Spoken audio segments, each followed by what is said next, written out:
Now, as a matter of fact, if you want to see the inside of your head, all you have to do is keep your eyes open. Because everything that you are experiencing in the external visual field is a state of your brain. All these colors and shapes are the way in which the brain nerves translate the electrical impulses in the external world, being the world outside the envelope of skin. So they translate all what is going on outside into impulses which are to us shape and color. But shape and color are states of the nerves, so what you see when your eyes are open is how it feels inside your head. You think your head is a blank, but actually, it's being a blank. You don't see your brain as an external, undulating, corrugated structure. You see your brain as everything outside.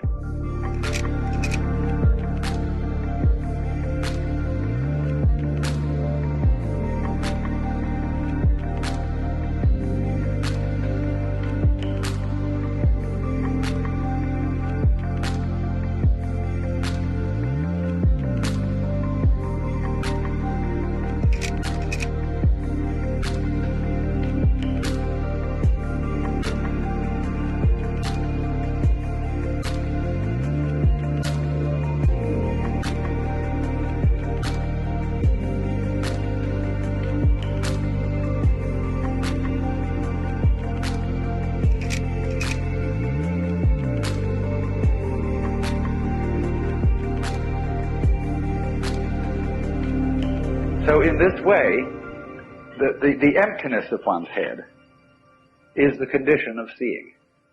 The transparency of the eye lens is the condition of seeing colors. It has no color itself. Eckhart said this: because my eye has no color, it is able to discern color. This is fundamental Taoist idea of being absent as a condition of being present. Being not there. So, Zhuangzi says, when your belt is comfortable, you don't feel it. When your shoes are comfortable, it is as if you weren't wearing it. Likewise, your clothes. See? The more you are aware of these things, the less properly they are made, or the less properly they fit.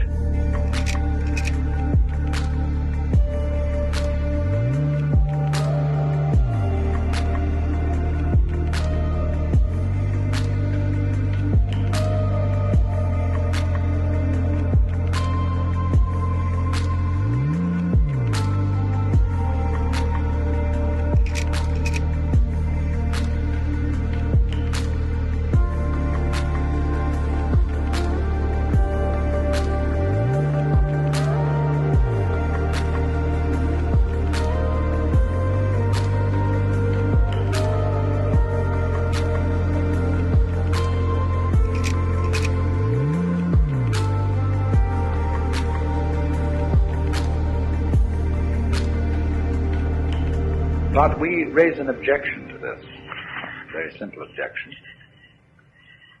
If I don't know I'm there, I seem to be missing everything. We want to know that we know. If we're happy and we don't know we're happy, we might just as well not be happy. To be happy and to know that you're happy is really the overflowing of the cup of life. Of course, the penalty for that is to be miserable and to know that you're miserable. Some people are miserable without knowing it. But,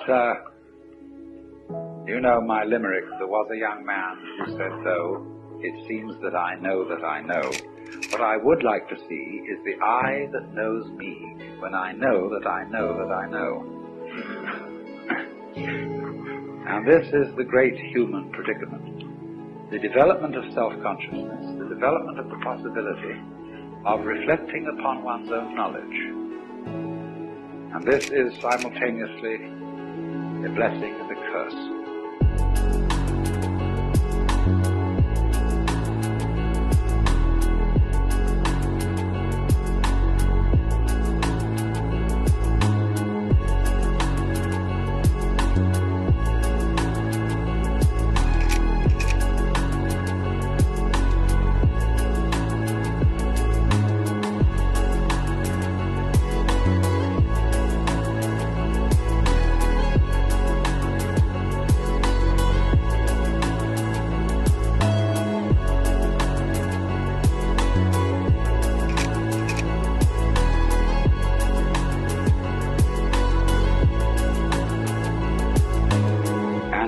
Taoism does not escape this problem.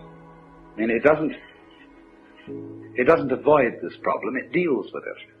But it doesn't deal with it obviously. So we get back to this fundamental verse about the nature of De. What is highly virtuous is a virtue that is not conscious of itself as virtue. The moment it's conscious of itself as such, you see, it fails. Zhuangzi says in one place, it's easy enough to stand still. The difficulty is to walk without touching the ground. Because in the state of being in accord with the Tao, there is a certain feeling of weightlessness.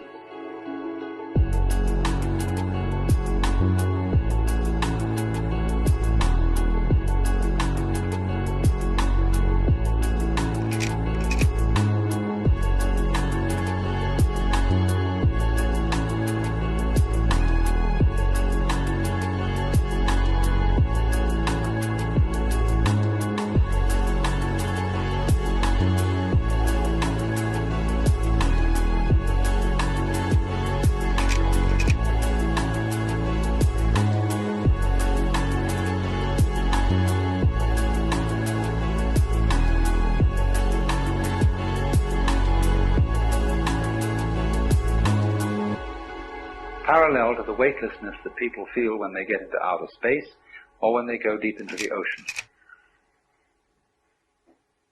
So this is of course connected with the sensation that you're not carrying your body around. I described this morning the sensation that an expert driver has when he really is with it in a car, that the hill lifts him up and drops him down the other side, that he and the road are all one process. And that's equivalent to the sense of weightlessness. And so this is connected to, this is the inner meaning of Liezi riding on the wind. When Suzuki was asked, what is it like to have Satori, he said, it's just like ordinary everyday experience, except about 2 inches off the ground. What is this then? Weightlessness. It means, of course, partly that you're not moving around in constant opposition to yourself. Most people move in constant opposition to themselves because they are afraid that if they don't oppose themselves all the time, something awful will happen. See, it's so easy to bend your arm. No problem at all. But supposing you make a fight about it, and you take these antagonistic muscles, as they're called, and fight them against each other, so that you have to bend your arm like that. See? How ridiculous. But if you somehow felt that in bending your arm you might make a mistake, you know, instead of bending it you might hit yourself, then these two muscles get nervous and they fight each other to be sure that everything happens all right. That's anxiety, see? So, when the human being developed the power to be aware of himself, to know that he knows. In other words, when the cortex was formed over the original brain, he fell from grace.